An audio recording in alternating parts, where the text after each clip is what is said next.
ऋग्वेद शाखा शाखा श्रृंगेरी पद्धति पांचवें अष्टक का 6वां अध्याय वर्ग नंबर 25 भगवान विष्णु का यह सूक्त है। मैं आप सभी के समक्ष लेकर आया हूं, तो आइए हम और आप श्रवण करते हैं। ओम श्री गुरुभ्यो नमः। हरि ओम।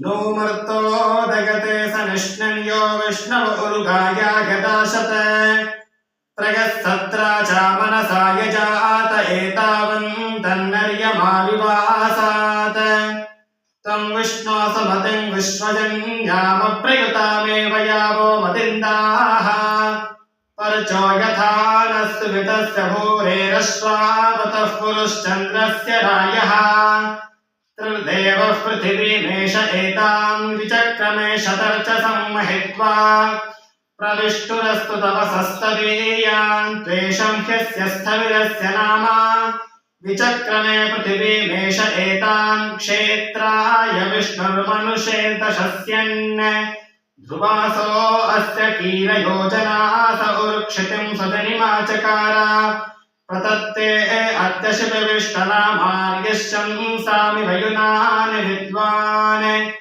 तन्त्वा गृणामि तव समतो व्याक्षयन्तमस्यर्धसः पराके किमित्ते विष्णो परिचक्षं भूत्प्रगद्वक्षेश विष्टो अस्मि मा वर्तो अस्मदपकूह एतद्यदन्यरूपस्य मिथे बभूथा वषट्ते विष्णवासा कृणोमि तन्मे विष्टहव्यम् वर्धन्तु त्वा सुष्ठुतयो गिरो मे यूयं पात स्वस्तिभिः सदा नः तिस्रो वाचः प्रवदज्योतिरग्राः हरिः ओम्।